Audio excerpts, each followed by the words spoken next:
Oh, hi people. Today we are going to talk about chest training. Now, before I go over what exercises I do, I want to kind of give you a rundown of the anatomy of the chest muscle. Now, contrary to what people believe, there's only one technical pec muscle, and it's called the Pectoralis Major. Now, you have the smaller Pectoralis Minor underneath, but we're going to be primarily focusing on the Pectoralis Major because it is the sort of what gives your chest the chest look.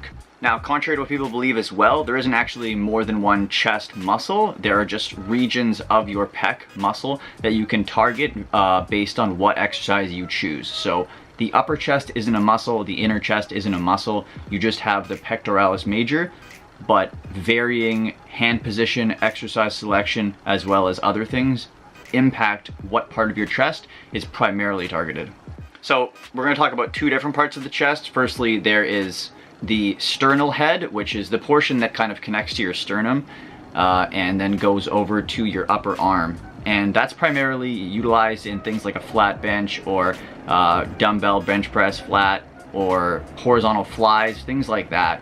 Whereas move on to the clavicular sort of region of your chest, because it goes kind of from your clavicle on the upper part of your chest over to your upper arm.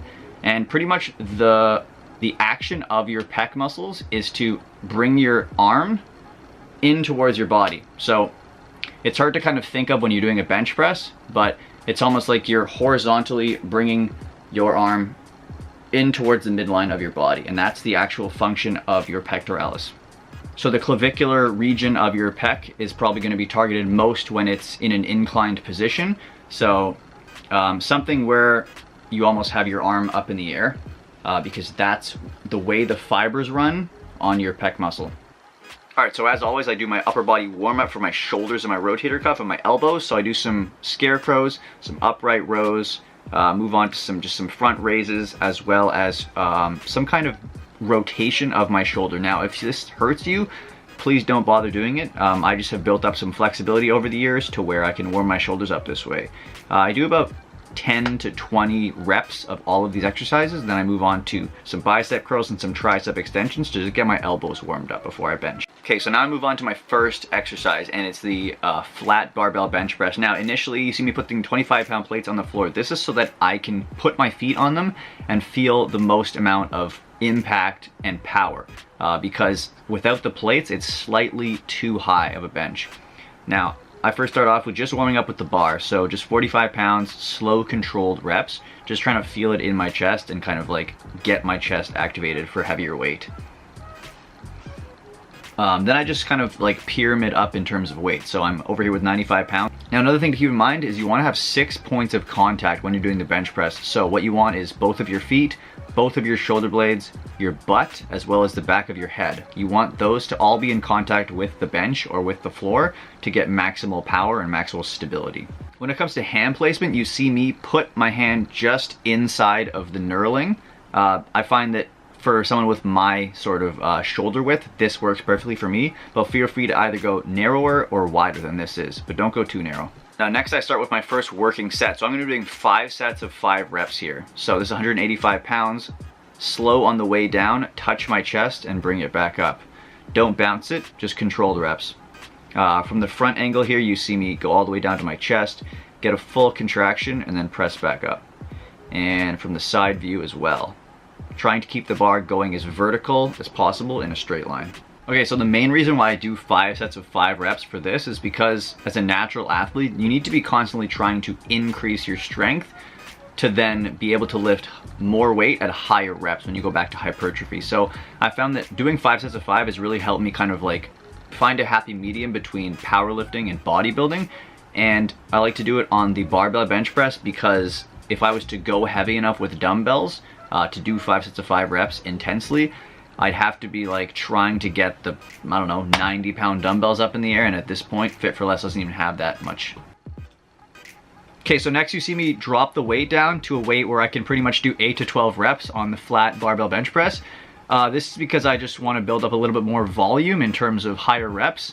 A couple things to keep in mind is stick your chest out and keep your shoulder blades pinched back while you're on the bench. This is gonna prevent you from hurting your shoulders. Okay, next we move on to incline bench press. Studies have showed that you don't actually need to be at a 45-degree angle. You can be at, you know, somewhere lower than that to actually get your upper chest activated. So I do about 4 to 5 sets of 8 to 12 reps. Trying to stick my chest out as much as possible and still have somewhat an arch in my back, but keeping my butt on the bench.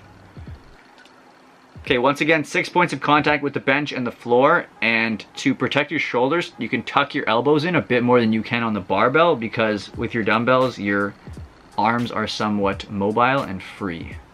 So the next part of my workout, I move into more accessory movements like cable flies. I like to do a lot of variations of these. I'll typically do 4 to 5 sets of 12 to 20 reps with lighter weight and really just build up some volume in my chest. Now, you can do these a number of ways. You can do it with the cables up high, you can do it with the cables down low. It's all going to work different parts of your chest.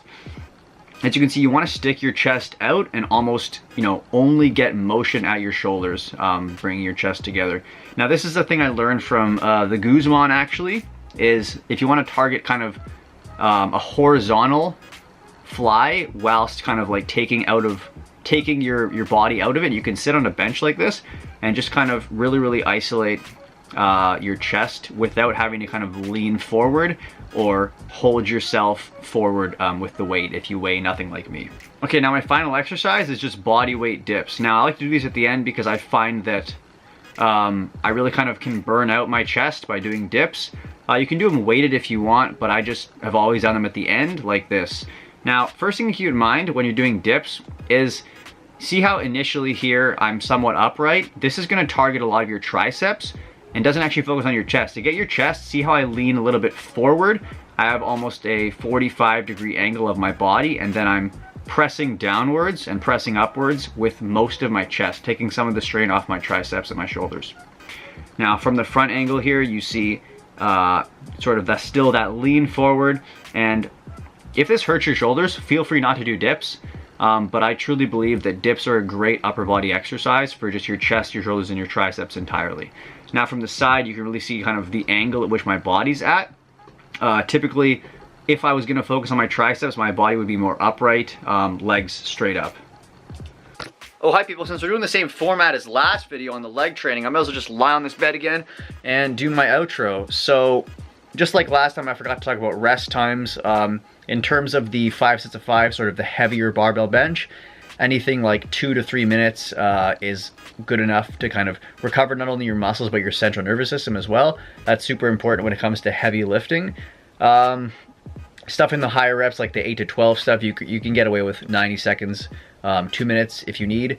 And then when it comes to stuff like the flies, I'd say maybe like 30 seconds to 90 seconds. You want to kind of, you know, get a lot of blood in there, kind of make it efficient, and really just like get as much volume in the most amount of time, or in the least amount of time as possible.